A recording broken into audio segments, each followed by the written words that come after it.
Welcome back to another episode of the Blue Castle Pod. I'm your host, Molly. And I'm your other host, Sarah. And today, in our fun Disney World topics, we have an episode that Sarah has prepped about Magic Kingdom. So back to classics, back to where it all started in Florida with Magic Kingdom. And this one is centered on rides. I think she's put together some categories. So if you're going to Disney World for the first time, or first time in a long time, or even with a new crowd that has a different taste in rides than you, she might be able to help you kind of bucket into your head which rides would please different groups, I think. Yeah, that's kind of the thought. All of the design, like the original design of Disneyland, it's like a well-known thing that it's a hub and spoke kind of concept. So you've got like the castle is kind of the icon at the middle of the park, and then all these lands around it. So first, I'm just going to orient us a little bit by going around the park. I'm going to start basically on the right and go counterclockwise.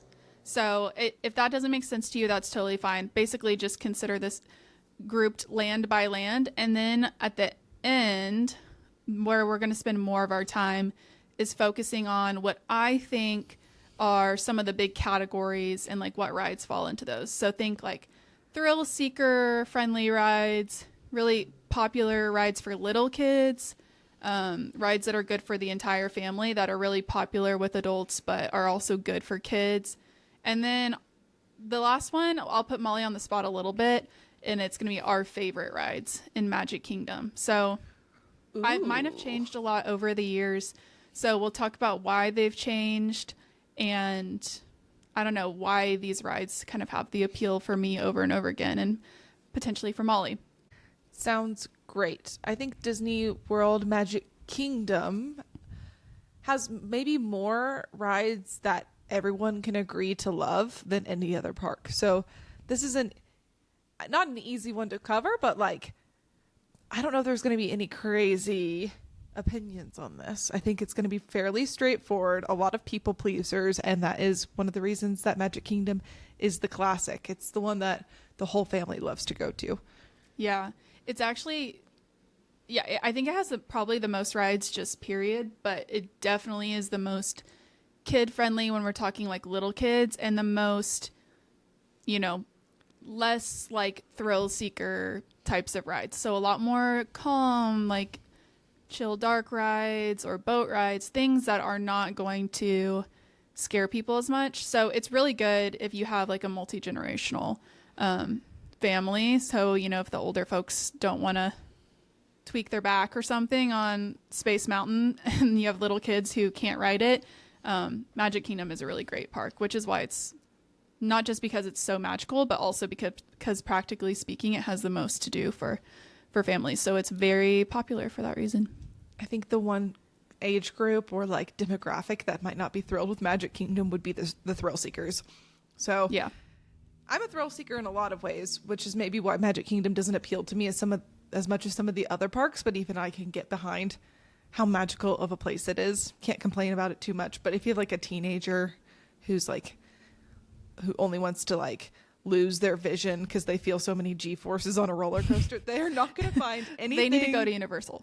They need to go to Universal, or maybe like Six Flags, or I don't even know, like one of the more intense places. Yeah.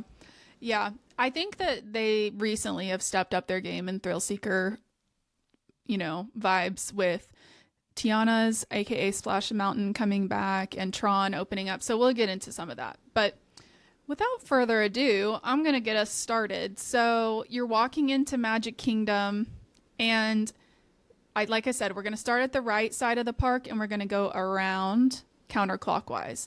So Tomorrowland, in my mind, I don't know why, but I picture this as like the first land of the trip. I never go the other direction. So kind of like if you're thinking about Epcot, if you're familiar with World Showcase, there are Canada people and there are Mexico people.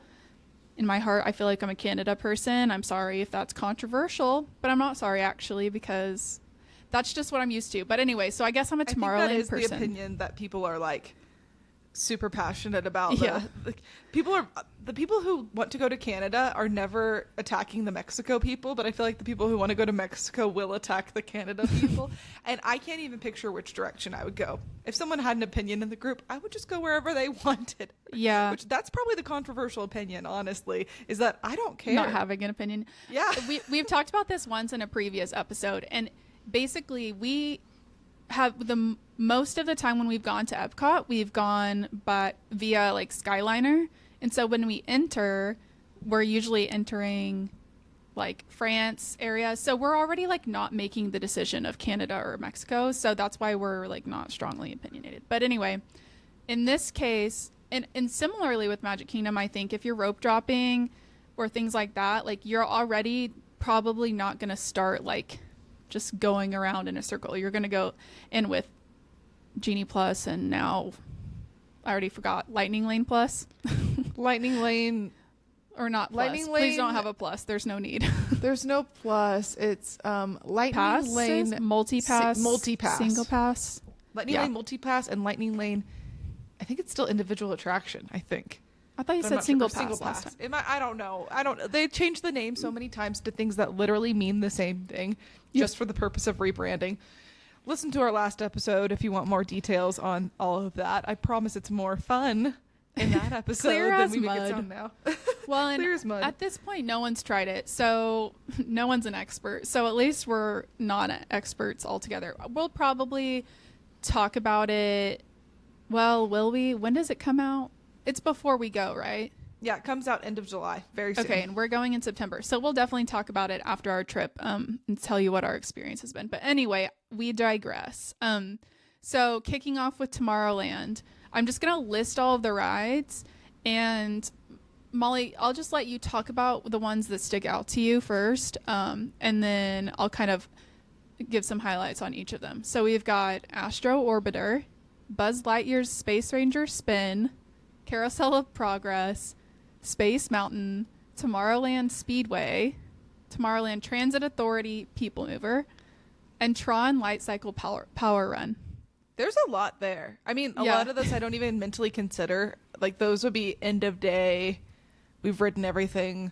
I guess we could go on Carousel of Progress. And that might be controversial. I think that's one of, like, the opening day attractions or close to it. But I don't think I've ever been on Carousel of Progress that I Me can either. remember. Yeah. The one that sticks out to me the most is Tron, because I want to go on it so bad. It's been open for I keep long enough forgetting that you haven't. I know I haven't been on it. It's open. When did it open here? I don't know. 2023 maybe? I feel like it's been open for around a year, maybe a little over now, and I still haven't gone on it. Although I've been to Orlando multiple times since then, I've not gone to Magic Kingdom or into any of the 4 main parks. So that's one that's been really elusive to me. I'm so excited to go on that one pretty soon. And then the other ones that stick out to me, Astro Orbiter is super iconic just because of the look of it. It's like what beckons you to come into Tomorrowland. It's very appealing to look at. And then I get there and I don't know if I've ever been on that one either. Nope, same. Yeah. It's like, whoa, Tomorrowland, Astro Orbiter. And then I just walk past it and look at it like it's a piece of art that I've never even considered going on. Yeah, that's kind of what I was thinking whenever I was looking at this list. I was like, Carousel of Progress, if you weren't looking for it, you may never, ever go on it. And we've never gone on it. And I want to, but I also know that, like, I kind of know what you're getting in signing up for, unless I'm really hot and I want AC, and I don't have, like, a packed day. I don't know. I feel like that's one that you can do if you have like a long trip there, or if you're from that area and you go a lot or something, because it takes a while. But anyway, I do think like Astro Orbiter and the People Mover are ones that you can see, and even Tron, and I'm looking at the others, they're ones that you can see from the outside, and they add a lot of like visual appeal to the land like you were talking about. But they may not necessarily be like the most, well, Tron is an impressive ride, but like the People Mover is the most like basic concept of a ride. Literally it's just like a little cart thing, but it's cool because you get great views of the Tomorrowland area and of the castle, and you get to go behind the scenes and see the inside of Space Mountain and stuff like that. So there's some really cool rides here for sure. I think that the People Mover was really underrated for a really long time. And now it's starting to kind of get its flowers, where people, at least in the get its Disney... flowers. I didn't know You that ever was heard a that thing. phrase? No. Yeah. When someone gets their flowers, it's like, it's usually when someone's like done a lot, or someone or something has done a lot of work and is finally getting recognition. And Wow. yeah, I've heard a lot of podcasts online lately talking about how much they love the People Mover, and it's both from Disneyland people. They lost their People Mover and they love it when they come to Disney World, and then Disney World people will just, it's like, it's the ride you go to when you don't know what to go on to, or you just don't want to go on to another full-on ride. It's just very relaxing. It's like if the Skyliner and the monorail had a baby and was inside the park, and it wasn't for transportation, it was just relaxing and with cool views. So, yeah, and this is one that I have never done this. I've heard of people like bringing their coffee on this ride, and you're not supposed to, but the idea of having like a fresh iced latte and just sitting on this ride is very, very nice. But I probably won't do that because I'm a rule follower, but we'll see. You would not do it. You're such a rule follower, and I am too, but compared to me, you're even more of a rule follower. So the rule is, don't bring open food or snacks or drinks onto the People Mover. What if you dumped it into a thing that has like a closing lid that closes all the way, and then you just kind of sip it? I don't know. Sarah's trying to figure out a way to justify it in her head. Maybe someday. I don't know. It also is probably one of those things where it's like, well, the line for coffee is like longer than the line for the People Mover, so we won't even do it anyway. But okay, that's Tomorrowland. I love that land. It has great vibes. The music is fun and different, but very specific. And the rides there's a big variety. And we'll come back to it, kind of tell you which ones are the most kid-friendly, blah, blah, blah. So the next land is kind of an offshoot of Fantasyland. So we'll get to Fantasyland next. But this next little mini land I'm going to talk about is called Storybook Circus. And the fun fact with this one is I don't think Molly and I have ever been in it. Is this the one that has Dumbo? Uh-huh. So it literally I've heard this is really cute for little kids, but it's never been our demographic. Like, it's never been the thing we're drawn to.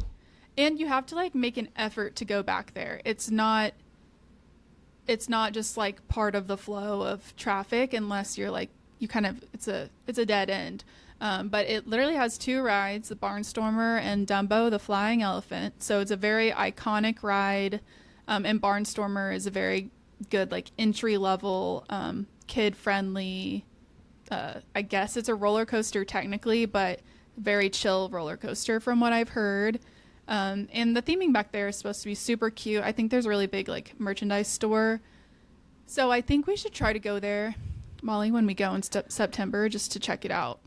We've gone past the entrance of that before, and I remember saying, should we go there? And you were like, it's just Dumbo or whatever. But it's crazy. I've never seen with my own eyes Dumbo at Magic Kingdom. That is like, that's the ride that and like the teacups are probably the two most iconic rides in the whole place. I mean, it would be fun to actually go on Dumbo. I don't want to go on teacups. Like, I will not go on teacups again. But it was a bad experience for me. But Dumbo, I think, would be totally fine. Breeze in your hair. I've been if on the line is Magic short. Carpet ride, which is, I think, the exact same thing. It's just the one we were closer to at the time.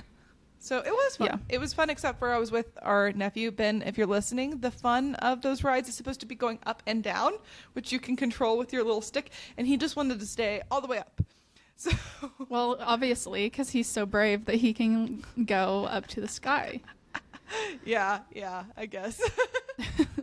But yeah, you're right. You kind of make it your own roller coaster whenever you go up and down. That could be the way to convince. And on the flip side, if you have a kid that is afraid of heights, you can stay pretty close to the ground. Yeah, keep it nice and comfortable for everybody. All right, so that's Storybook Circus. Not a whole lot to say there. So now we're going. This is kind of like the top of the map, if you're picturing it. If you're not, don't worry about it. But this is Fantasyland, and so it's like just behind the castle, and it's very much like exactly what it sounds like. Picture like pastels and pretty colors, and it's an extension of the world that the castle is in. So everything is kind of like royal looking, and lots and lots of kid friendly little indoor dark rides here. But I'm going to list them all, so buckle up because there's a lot. It's a Small World, classic. Mad Tea Party, which is the teacups. The Mini Adventures of Winnie the Pooh. Peter Pan's Flight. Prince Charming's Regal Carousel, which who knew that was Prince Charming's? It's clearly not his. It's got to be Cinderella's, but whatever. She's got the whole castle, so they're like, I we have to know. give She's them just something. Exactly. Okay, Seven Dwarfs Mine Train, and then Under the Sea Journey of the Little Mermaid. Honestly, So- the carousel belongs to Julie Andrews at this point. Oh, true. That's Yes. hers. Mary Sorry, Poppins. not sorry. Yep, no, she is the true queen of all of Disney. I will say of all of those rides, all of them are super kid friendly. Seven Dwarfs Mine Train is a very kid friendly roller coaster. Like our niece and nephew did it when I think she was still technically 2 or 3? I can't remember. She She would have been 2, about to turn 3. Yeah, and she did it. And I think they both were like, what just happened? Like a little bit shell shocked, but it wasn't like traumatizing by any means. It's a very short, quick, calm roller coaster. But the rest of those are, I mean, looking at them, like a lot of them we skip because we would rather do some of the other more exciting rides. But there are some really good, like classic rides. I don't think I've ever been on Seven Dwarfs Mine Train, which is crazy. But I missed that rope drop, remember? Mm-hmm. So that's Yeah. when you guys did that. And that line gets really long. And from what I've heard, it's cute, but it's not usually worth the length of the ride. I bet it's just a long ride or long line because it's so popular for so many different ages, and it's a slow coaster or like slow to load or something. Slow Yeah, it might occupancy. be slow to load. The ride itself is really short, and it's really cute theming. Like the queue is it was really cute, and there are some, like the coaster aspect of the ride is really short, but there are some parts of the ride where you're just kind of like slowly driving through this like dark ride aspect of it. So maybe that part makes it, I don't know. I don't really know why it takes so long, but I think you're right in that, like, because it hits so many demographics and it's so cute, and it's still like compared to a lot of those rides, it's relatively new. Oh, I like- didn't know that. Yeah, it's not new, but it's way newer than Peter Pan's and It's a Small World and Teacups and Pooh. Basically everything else. It's the only thing in that whole area that's like kind of new. I get the rides in Fantasyland at Magic Kingdom really mixed up with the ones at Disneyland. Mm-hmm. And that's because I've gone to Disneyland. What have we gone? 2 times. 2 times Yeah, in the last 2. couple years, and I haven't been to Magic Kingdom since 2022. And even then, that was like one of the last days. We were pretty tired. I Yeah. don't remember. There was a Yeah, lot like- going on. Alice in Wonderland and like Mr. Toad's Magical Adventure, not magical, I don't know, Wild Adventure, whatever it was. That those rides they don't exist in Magic Kingdom, they don't exist in Florida, and then like Winnie the Pooh is in a whole different land in Disneyland, but it is in Fantasyland in Walt Disney World Magic Kingdom. So it's very convenient from like for I think for parents to have all that stuff right there. There are also some like princess meet and greets and stuff that are right in that area, and I think there's Mickey's PhilharMagic, which is not a ride, it's more of a quick little like 3D show thing that people tend to be like happily surprised by, because normally they don't think it's going to be much, and then it's better than it is. So anyway, there's a lot of good stuff in Fantasyland, but it does get very packed and become overwhelming, especially with lots of little screaming kids. Well, sometimes. another thing I just thought of. So it's human nature, or like, I can't remember what it's called, but there's like a bias in your head to remember the first thing in a list and the last thing in the list, and whatever's in the middle kind of gets lost sometimes, and that applies to like trips and days and like whatever. So in my mind, a lot of what I remember about Magic Kingdom are the areas that we tend to rope drop, which would be like Tomorrowland or maybe Big Thunder Mountain, maybe. But it's whatever you do first and whatever you do last, which is usually like the fireworks show, that's going to stick in your head the most. So if you have little kids and you want to like really focus on any one particular area, Fantasyland would be a good example because little kids love that stuff. Maybe do that toward the very beginning of your day. Yeah, and I think that's good advice for anyone, even if you're not little kids. Like if you want to knock out multiple rides in a small period of time, Fantasyland is where to do it, because most people are going to be sucked up by Seven Dwarfs Mine Train, or like Tron, Space Mountain. Well, not Tron because you have to get on the virtual boarding groups, but Space Mountain, Big Thunder, like those other rides are going to take most people. And so just getting all those quick little dark rides and stuff, that is usually a good use of your time. But and I think a lot of the ones in Fantasyland, a lot of those little rides, they don't have GD Plus or whatever it's going to be, the individual attraction or Lightning Lane. Single pass. Lightning Lane multi-pass will not be. Oh, multi-pass. It's multi-pass won't have these. So basically, if you want to get on a ride quickly, maybe consider which ones you could skip the line on later and try to knock out the ones where you're never going to be able to skip the line when there is no line at the beginning of the day. Yeah. Yeah, a lot of them don't even have like a spot to have like a lightning lane. Like there's not like physically enough room to put it, or it's just not configured that way. But all right, so that's Fantasyland. Lots of good stuff there.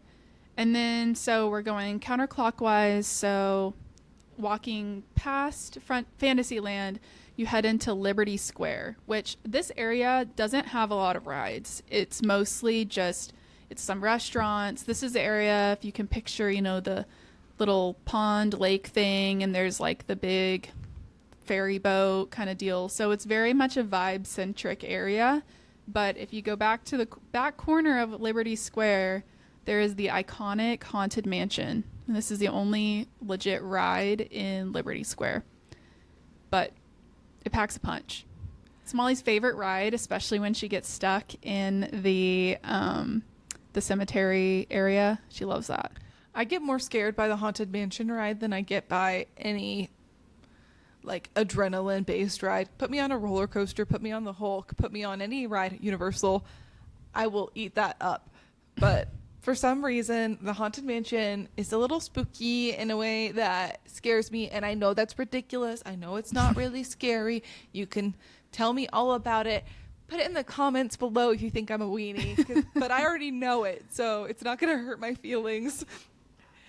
I'll go on it, but I'll be proud of myself for it every time. Yeah, and it's really common to get stopped on that ride and get stuck in different scenes. And I just think it's hilarious every time that happens because, well, every time, as if it's happened tons of times. But like, I feel like every time we've gone on that ride, it has stopped somewhere. And Molly and I got stopped in 2 different parts of the whole like graveyard cemetery scene, which if you know, like that's where the music is loudest. It's kind of the grand finale of the ride. And it's just like chaos all around you. And you're stuck in a graveyard. And like, that ride, if you watch any behind the scenes kind of documentaries or docuseries on it, it was intended to be funny and scary, like the perfect balance, so that it wouldn't like overly freak out little kids. It still freaks out Molly, but they did calm it down enough to make it approachable for people who don't like spooky things. But I think objectively they hit that balance perfectly, and the people who love the spooky stuff will love it so much, but I can't watch. Like, Halloween Town is a little scary for me. Hocus Pocus caused recurring nightmares for me as a child, and still is a little scary for me. How is that possible? I can't explain it. It just spooks me out the littlest bit. Do I know it's fake? Yes. Do I appreciate the cuteness of it? Yes. I like the Haunted Mansion ride. I enjoy it in some ways. But I still have to like gear myself up for it, and then afterwards I'm like, yeah, Molly, you did it. Wow. I mean, good for you, I guess. But I will say that is one I would warn you of. If you have very spookable little kids, they may not like it, especially if you get stuck on it.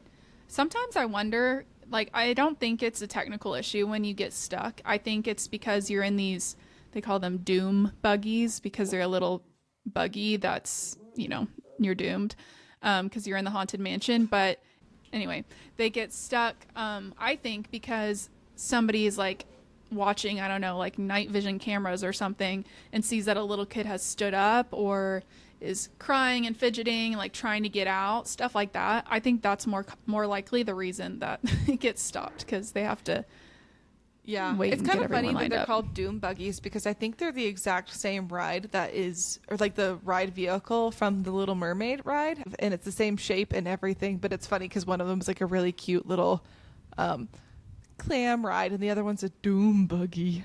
So scary. I do like those because they go up behind your back, and you're kind of like in a little cove, like you're in your own little world. So it forces you to kind of have like blinders on above and around you, so you're really just looking at what's in front of you, and you're not distracted by like the other, I don't know, the stuff that you're not supposed to see yet. It forces you to just look at what they want you to see. Yeah, but I anyway, think you can technically fit 3 people in those, or like 4 if you have tiny kids. But if they're 3 adults and you're like average size, don't try. It'll be uncomfortable. I've done that before. It's not worth it. Just have someone go on their own. yeah, it's just more comfy. All right, the next land is, so we're continuing around counterclockwise, getting closer back to the entrance a little bit. It's called Frontierland, and that has Big Thunder Mountain and Tiana's Bayou Adventure, aka formerly known as Splash Mountain. So just 2 rides again. Like the lands over in the, I guess, west or like left side of the park are like, they don't have as many rides, but they have some really good ones and some bigger ones. So Big Thunder Mountain is obviously a mountain. It's one of the big roller coasters, and I would say it's pretty kid friendly, but warm them up to it first. And I don't know. I think that the issue with Big Thunder that people have had in the past is like, it just has a lap bar.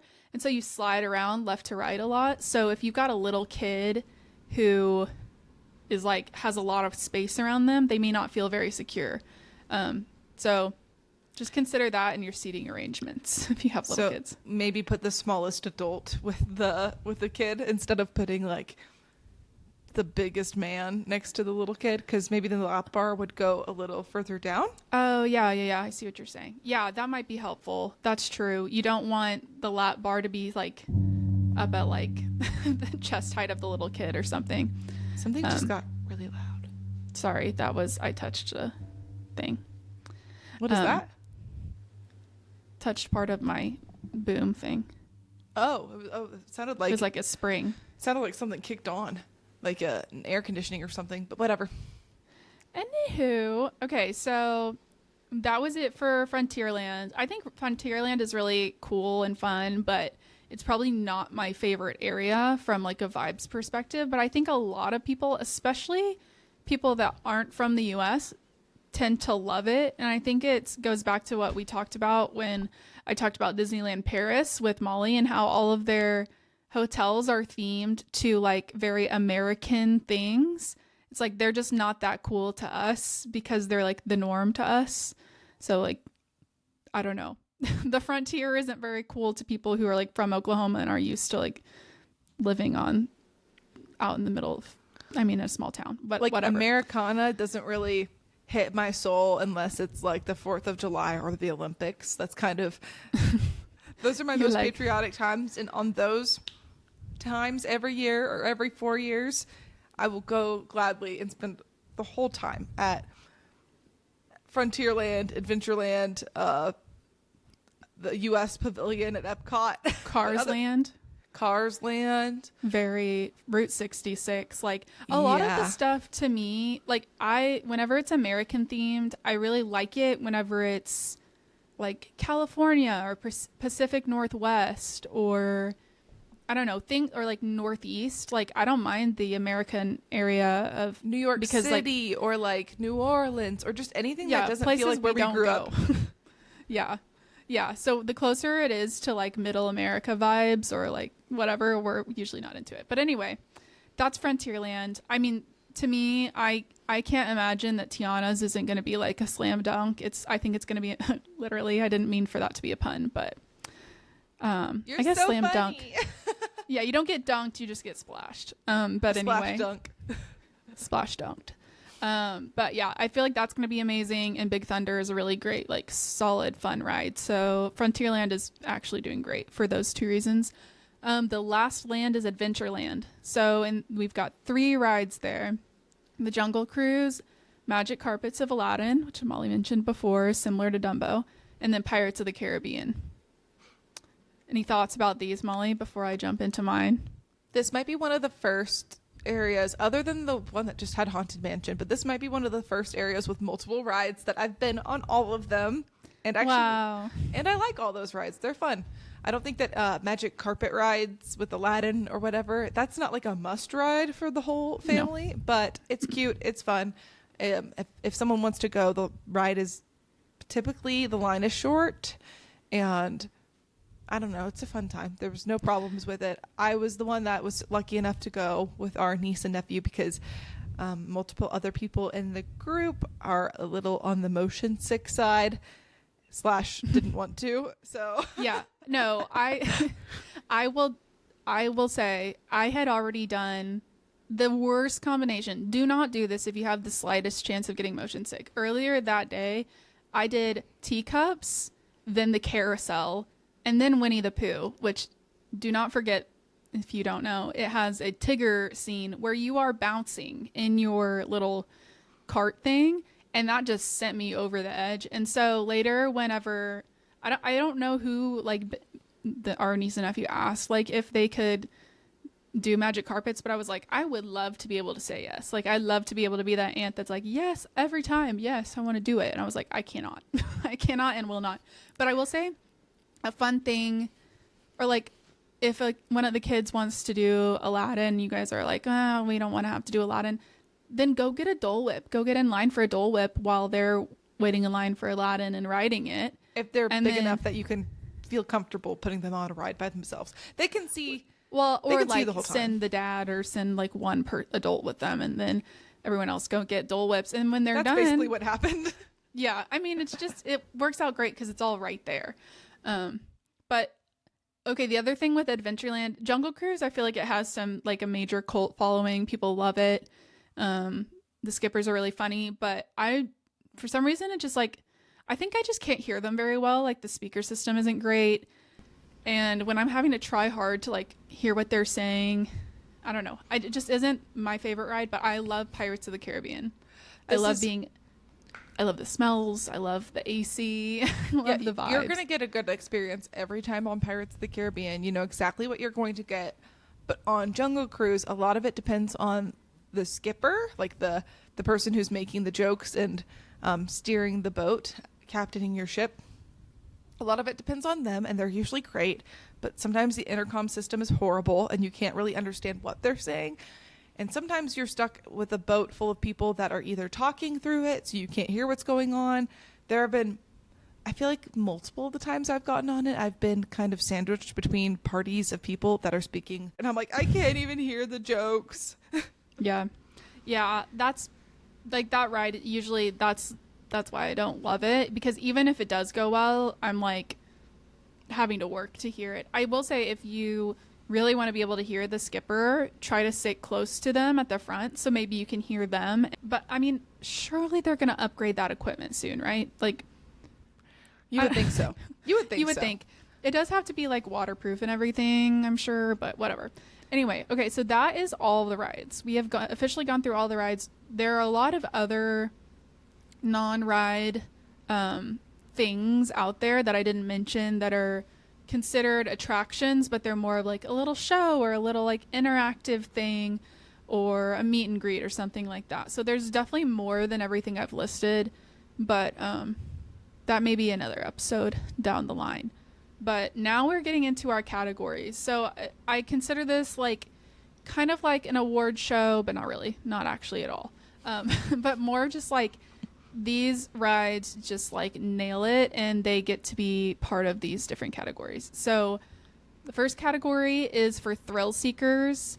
And I'm going to tell you. Can I guess first what you put into it? Okay, yeah, that's good. I like that. So yeah, there are five total that I have on my list, but maybe I missed something that you want to add. So 5 for thrill seekers, rides. what do you think? Okay, I think Tron, duh.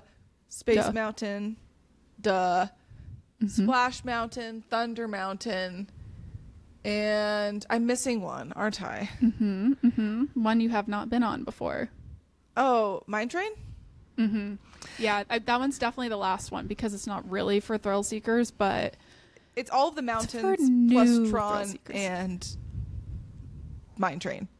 yeah. And I was actually tempted to add Haunted Mansion to this one because it's a totally different kind of thrill, but it is one that I would say a lot of adults are obsessed with and love the spooky vibes and the chills and thrills of it all. But anyway. Yeah, it's not Okay. really a thrill in the same way. It's not like an adrenaline thrill, but it is truly just a haunted mansion like you would walk through, but you're on a little cart that scoots you through it. Yeah, exactly. Okay, the next category is I did the top rides for kids. So this is like the rides that I have heard and in my experience have been the big hits with the kids. And it doesn't necessarily mean that it's like almost like most rides that aren't in that thrill seeker category we just mentioned are going to be totally fine for kids, but these are the ones that like are usually hits. Do you want to guess? So are any things repeated between lists? Can something be in two lists? Yes. Technically, yes, but I think I tried to avoid that for the first few categories. Okay. So kids, how many are there? 6. 6. Teacups, Dumbo. Yeah. Oh yeah. This one, sorry, there's a category. There's one that's 3. That's all the same ride. Magic Carpets, Dumbo, and Astro Orbiter. I considered like basically the same thing. So yes. So is those 3 are, That's are one. one? Okay. Barnstormer. Peter Pan. I didn't put Peter Pan Oh, I because feel like usually kids that's would the really like older that. folks that like. Yeah, it's the older people that like it more. That's true. in general. That's true, but I love it. It's Maybe I'm an older person It's like now. good for kids. Yeah, exactly. Like we're old now. That's why we like it. Okay. I think I already said the carousel. You didn't. Okay. And I didn't say that one, but I give it credit. Okay. This is Winnie the Pooh? Uh-huh. You're doing good. Winnie the At least Pooh. like we're on the same wavelength. We could both be wrong, but I said that one mostly because the queue is so fun. Like it's basically like a little play area with a lot of interactive fun things for kids, and then the ride is like the cherry on top. So Yeah, it's there's one super more. cute. I really wanted to touch all the things. It's very interactive in the line, but you also see some of the kids that are touching it and interacting with it with like snot dripping down their face, and you're like, I'd rather not get sick. I'm not going to touch all this stuff. It's not for And me it would anyway. look weird as if you're, I guess it's fine like if you're with a little kid and you're like playing with them, but like if you're just like an adult and you just pop over and you're like, ooh, I want to beat on these drums, like the honey drums or whatever. It's like, We had okay, kids with us. it's so not for you. We had the excuse where I could have easily played with them, but I did see just like snot flying from Yeah. some little kids' faces. No, and that was still what, 2022? Yeah. 3. 2022. 2? Yeah. Late, like October 2022 or something. So it was still too early to be like, yeah, I'm okay with touching other kids' snot. Anyway, okay, the last one. Do you want me to tell you? You want to try to guess it? Is it The Little Mermaid? No, but that's a good one too. Okay. That tell me. one's a people pleaser for the little girls, especially. Tomorrowland Speedway. Oh, I would think the not little- have guessed that, but kids do love driving because they can't. Exactly. I think Ariel is like the girl version that would take this last slot, and Tomorrowland Speedway is probably more popular with the little boys. But yeah, I think those are all really good, guaranteed to be crowd pleasers. And the other one I didn't say that I've noticed in vlogs, especially for babies, when people take their baby on It's a Small World, the baby seems to be fascinated by it all. And I think it's because it's so dark, but there's so many colors and they're all moving and dancing, like all of the different people with all their outfits. I think it's like the contrast of all the colors maybe in the song. I think little kids would like that one. I think I remember our niece and nephew. Maybe our niece was into it. Our nephew was kind of like, nah. Like Yeah. no thrill, no drop. It moves really slow. Yeah, and there's really not a storyline to it. It's just like pretty to look at. And it doesn't reference anything that they know, where the I IP think it's is only kind of big for little kids, being like, oh my gosh, that's Crush from Finding Nemo. He's so funny. I love Crush. Let's go on the Crush ride. Let's go on the Isn't it in Disneyland, I think that they added IP characters to the different scenes, Yeah, but they not added at Magic some, Kingdom. I mean, I don't know if they added it to Magic Kingdom or not, but it's not I don't really what think the so. story is. It's just like, oh, that person in the Arabian area looks vaguely like Jasmine. Yeah, because like her outfit's similar or something. I think that I've heard people say that the Disneyland one, I know there was a lot of like outrage at changing it at all or adding IP in the first place because people like to get angry about stuff like that, but people actually really liked it because it fits in really well and it was really fun for kids to point out. It would be like if like you make it into a game, be like, okay, there's like one character you'll recognize in each area, and then if you tell them like, oh, look for Woody. I was thinking Buzz, and I was like, no, it's Woody. Buzz and Woody put together is Buddy. Buddy. But no, Woody and I think Bullseye and maybe Jesse are in like the America area or something, or I don't know. Anyway, I think that made it more fun and interactive for them. But back to what you said about people loving to get upset. People do be loving to get upset about everything. And my controversial Disney opinion is that when people are trying to innovate or when things are trying to be upgraded, improved, we cannot be upset with those things. Even if there's a swing and a miss occasionally, gotta respect them trying. The only thing that I really think that I sometimes have a right to get upset about is cash grabs. When something used to be free and then they start charging for it, or something used to be a lot cheaper and it gets really expensive all at once. Those are the things that I get annoyed at. But as far as like trying to innovate and improve and make things better for future generations, we have to be willing to let go of the past. The nostalgia will always be there, but if the biggest problem is your life in your life is that they added Jasmine to Small World, it's like, go touch grass. This is not that deep. Yeah, I agree. And I think that the IP of it all is what can get people riled up because they get upset with something being different than the original concept. Like Epcot, the original concept was meant to be, innovative and like a new, I don't know, like future world on steroids kind of concept. And then when you go and add all this intellectual property with all these characters and stuff, it starts to feel less and less like close to that original vision. But at the same time, if you're wanting things to be like interesting and fun for kids and you have all these movies and stuff that come out where they get attached to these characters, like, can't we just incorporate future world kind of thinking in those movies and then it can all be a happy family? Just a thought. Yeah. And I think they are doing that, and maybe it's just subtle enough that we're not catching on, but like, I don't know, Moana cares about like her island and it's decaying and she's trying to figure out how to fix it. Like, that's very relatable to things about the planet and whatever. Most of the time people get really upset about things. They're like, this is not how Walt imagined it. And it's like, well, the one thing Walt was very clear on was that Disneyland would always be changing and improving and getting better, and it would never be finished. So if anyone thought that like Walt's vision for one point in time is what he said something was going to be forever and ever, it's not. Epcot was never what Walt envisioned, and he was a great pivoter about something doesn't work, try something else till you land on something that sticks and is good. And pivot. He's also like not around anymore, so like let's whatever. We can move on. May he rest in peace. Okay, oh my gosh. last category is our favorites. So our favorites? I have Yeah, so my favorites and your favorites. So Sarah's favorites and Molly's favorites. I can tell you. How about I tell you mine one at a time? But or like one, and then you tell me another one, Okay. like one of yours. Okay. So I'll go first. Pirates, one of my top rides at Magic Kingdom.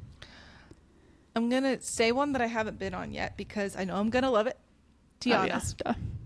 Oh, I thought you were gonna say Tron, but yeah, you're right. Tiana's. Splash Mountain was one of my favorites, and I didn't like the theming at all. So I love Princess and the Frog theming. I love the drop. Love the water flume ride. I don't think they can miss on this one.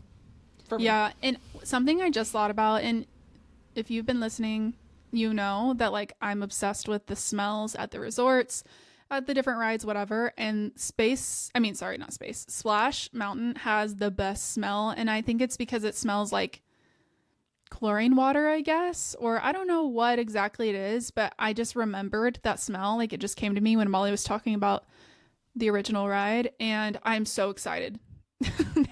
now like even more excited to go ride that ride. Do you think they're gonna like pump in the smell of beignets, or they probably don't even need to because there's beignets like so close by, but Yeah, I don't know how that's gonna work, but I don't really care as long as it smells like what I remember. Sarah's a big, doesn't need to be messy. Girl. She loves her smelly. I love scents.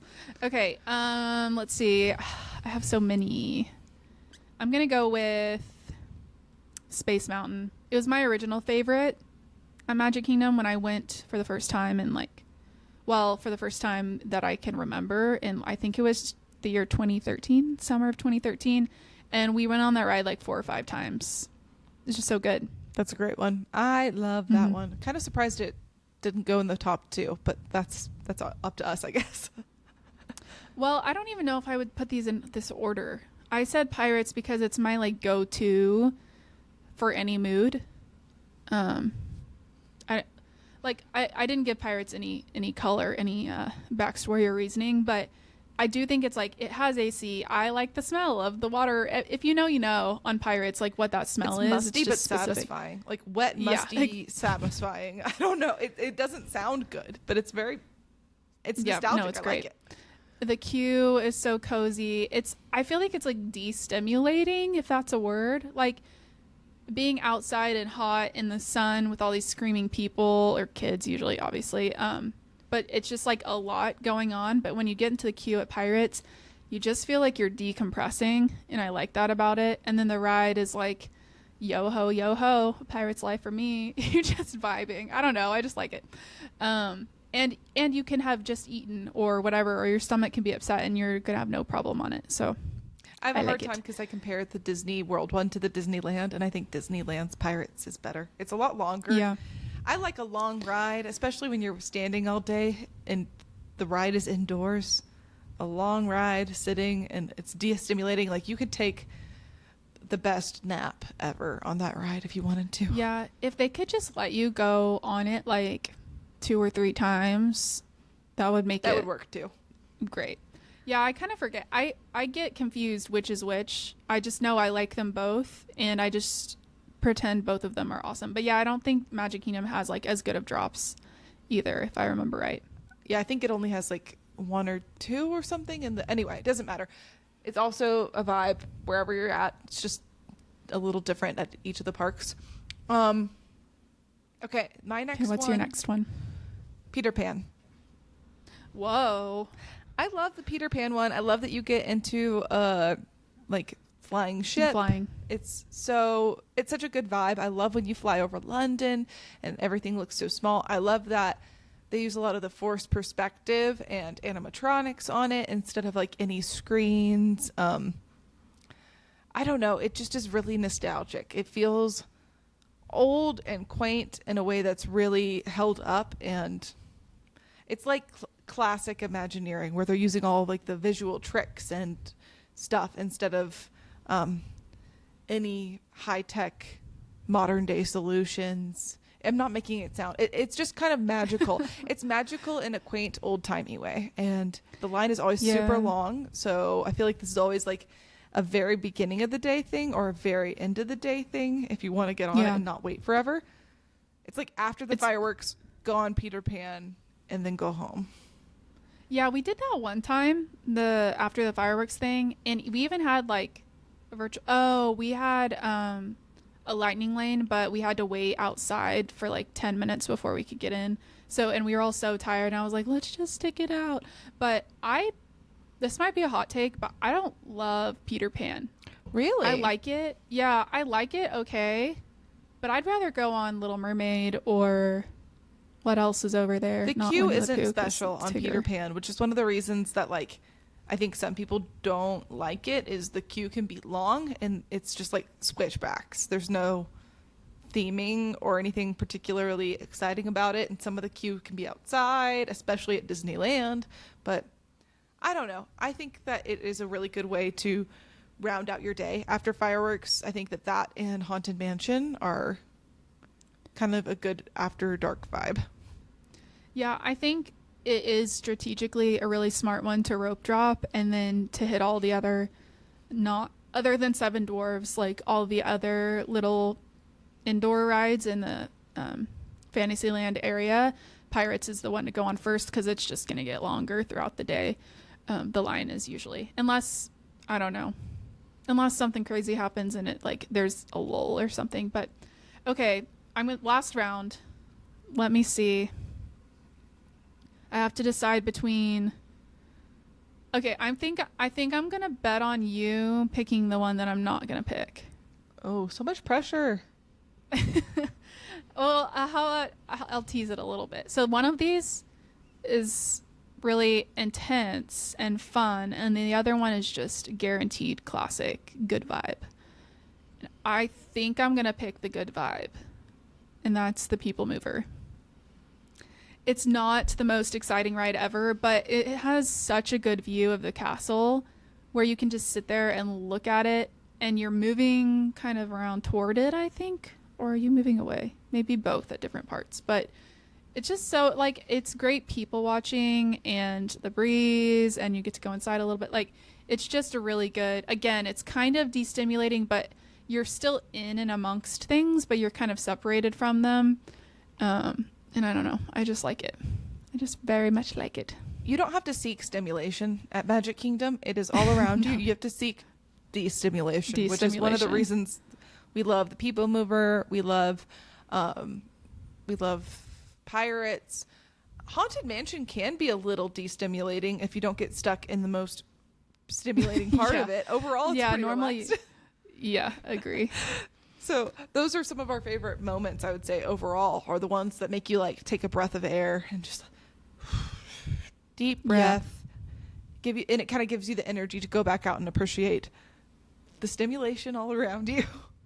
Yeah, because that's the thing is, it sounds like I'm like trying to run away from all of it. And I'm like, it's just because you're in it for, if you're using the entire park day, it's like 12 hours or something. So it's just a lot of being around a lot of people in the sun and the heat, and everyone else is feeling that too. And so there are even adults yelling at each other sometimes. And so it's just nice for everyone in your whole group to get a little breather, and those rides are really good for that.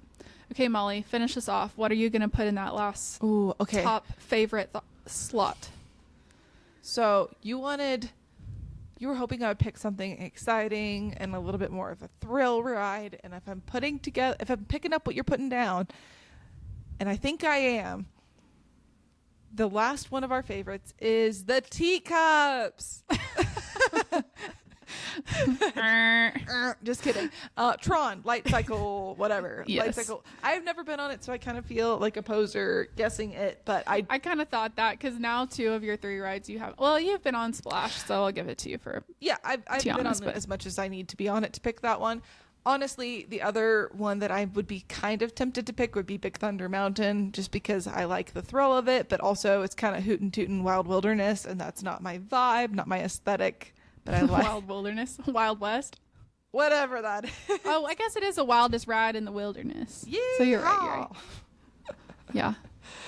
Yeah. Do you want to talk about Tron? I can't really talk about it. I've been trying to avoid spoilers for the most part. Yeah, you're not allowed because you've never been on it, so you don't get to say anything about it. But you made me pick it. This is your fault. I know. But you're really excited to go on it, and you know the gist of it. I mean, basically, it's kind of like Hagrid's, if you've been on Hagrid's, which Molly has, where you're like sitting on like a bike thing and you're like leaning forward, and that's kind of the like, oops, sorry, I just hit the thing again. That's kind of the, I don't know, exciting general appeal of it. Is visually it's cool to look at because you're in this like canopy thing that lights up, but really the main thing is like you're leaning forward in this very different type of ride vehicle, and so it makes the whole ride feel more exciting, I guess. And it's, I don't know, it's just cool. It's just a good, solid, smooth roller coaster where you feel like you're, you know, it's indoor and outdoor. There's lights, things going on. I didn't feel sick on it at all, and it's not too short, I don't think, but it's short enough that I was definitely not at risk of motion sickness. So I love it for that. I am hopeful for it to at some point not become a virtual boarding group situation. I don't know, maybe I like it being that way. I like the idea of it not being limited to twice a day. Also, shout out to Disney. They're so fast at getting on top of things and getting rides out. This ride is based on a movie that came out in 1982. And I think that the fact that they were able to get the ride out so quickly after the release is really impressive. Oh my gosh. The theme is still very futuristic. I think that Tron kind of nailed that in the movie back in the day, but I don't know of too many people that were, you know, begging for a Tron ride this many years later. I don't know. I can't remember. I want to say it was this Shanghai that it first came about. Maybe. I don't know. I don't know if it was Shanghai or somewhere else, but I know that it was like originally selected because it matched the city that it was in, because that city is very like future, like they put a lot of value on like technology and the future and like modern vibes. And so I think that's where they were like, oh, Tron, like that's actually a really cool idea for a ride. And so now it's like most people have not seen the movie and they like vaguely know what it is, but the ride itself is so cool, nobody cares. It fits the Tomorrowland theme so well that it works. But I thought you were taking a dig at how long it took them to like build Tron in Magic Kingdom, because that also was like laughably long period of time. I think that might have been during COVID or whatever. So yeah, I'm just laughing at, I mean, this movie is 15 years older than I am. And I've never seen it. I think they came out, I have a sneaking feeling that they made some sequels like in recent years just to make it a little more relevant that they were putting rides in the parks. Maybe. I don't know. Yeah, I don't know. Or that's like, maybe that's why it was like on their mind as a potential option. Because if there hadn't been those remakes, I'm sure it would have been like not even close to on anyone's radar. Except for, I don't know. Imagineers can nerd out about like deep cuts like that. So who knows? But okay, I think that is it on my like list of all the things. If something was not on the three, like long story short, I'm just thinking about people who want to know, okay, what's kid friendly and what's not. Basically, everything is kid friendly except for the stuff that's on Thrill Seekers. Proceed with caution on some of those, and then the spooky rides would be proceed with caution. So Haunted Mansion and maybe Pirates can have some, like there's some like cannons shooting and like gun sounds. So if that's not your thing, maybe stay away from those. But otherwise, really, everything is going to be... Magic Kingdom is a very kid-friendly place to be. And magical. And anything else to say, Molly? I'm so excited to go back to Magic Kingdom. Everything that we do and talk about for Magic Kingdom makes me excited to go back. I know the last time that I visited, it fell solidly into number 4 out of 4 parks for me. But I think that with the addition of Tiana's and the Tron light cycle run since last time I was there, this one might sneak back up. It was in 4th place, but not by too far. It was truly just because there were no thrill rides. And now there's 2 that are well themed, and I think I'm going to enjoy both of them. So I think that this one might creep back into slot 2 or 3. And I think you probably, over the last 2 years or however long it's been, have grown more in appreciation for certain rides or like the nostalgic aspect of them, or like areas, I don't know. To me, that's what happens. Like, I'm getting older and wiser. so yeah. So it's like there is more appeal to a ride like, I don't know, like the Little Mermaid. I would have never considered wasting my time on it like 3 or 4 years ago, but now I'm like, but it's such a fun vibe, and like the music is fun, especially with little kids and seeing their reactions to it. I mean, we won't have any little kids with us this time, but stuff like that, I'm like, your perspective on these different things, it changes a little bit over time. So I'll be curious what we end up writing, because, you know, Magic Kingdom, you're gonna have to pivot. We're gonna have to pivot all day, I'm sure, especially if there's any rain, or just depending on how the new lightning lane system goes. Yeah. But this is gonna sound right now the park hours that day are 9 a.m. to 9 p.m. So we'll have plenty of time. might sound a little creepy, but you don't need to have kids of your own or even in your own group to enjoy some childlike wonder. And there's a lot of people watching you can do. I'm not saying to fixate on any one family, but you'll just walking around notice cute magical moments of families all around you. You'll also notice probably an equal number of tantrums, but just put on your rose-colored glasses at Magic Kingdom and choose to only fixate on the fun stuff and the magical moments, and to maybe block out all of the negativity that can arise from days like that for other families. It's like either you're witnessing magical moments and you're like, wow, I love that I got to witness that, or you're witnessing not so magical moments. You're like, wow, I'm so glad that's not my problem and I can just move on. That's the way to view it all. When you see a family having a rough time, just think, ooh, okay, we're doing good. We're like, that's not us, thank goodness. And then if you see a family having a cute moment, you can kind of let your heart melt for a second and go, aw, they just got pixie dusted. Aw. Yeah. I think those were some of my favorite like memories that I think of sometimes whenever we had our phase of like going to Universal when we had the annual passes for that year. I love when we would both witness like a freak out tantrum and just be like, haha, that's not us. Stinks to be you, which wasn't the most like generous thing to think, but it's definitely the attitude to have. Otherwise you're like taking on the stress of everything you witness. So you just gotta also roll with the punches and laugh at it. Also, if you're the one who has someone in your group, like a toddler throwing a temper tantrum or an adult that's just on their last bit of patience, I would think if other people saw it, I would prefer for them to take it lightheartedly and not to be like, oh, how terrible. I'm okay with them saying, oh, glad that's not us. That's what I would rather. I would rather them think that than, I don't know, get judgy about it. Yeah, it's like the stress of a mom on an airplane with a crying baby.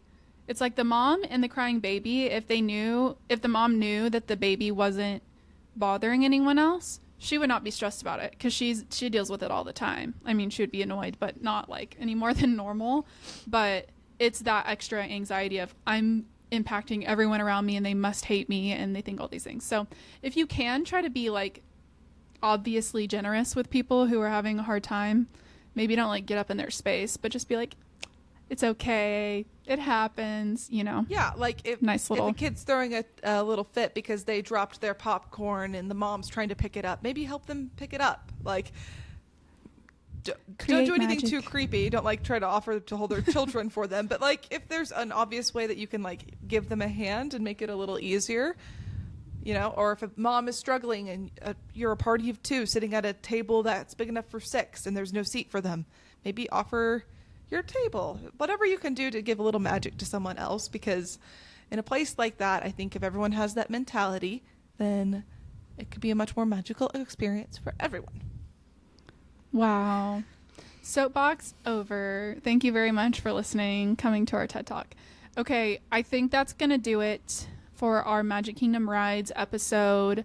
If you're seeing us or hearing us wherever you are, if you have the ability to comment, let us know what your favorite rides in Magic Kingdom are, or if you think you have any hot takes or different opinions than us on thrill seeker rides or kid-friendly rides or whatever. We want to hear about it. And if you haven't yet, go check us out on social media. We're basically all the main places. We do not have Twitter X, whatever it is now. We just have Instagram and TikTok and YouTube, and we're on Spotify for our podcast and Apple Podcasts. I think those are all the places. So come say hi, and that'll do it. So see you later, Castle Dwellers. Bye. Bye.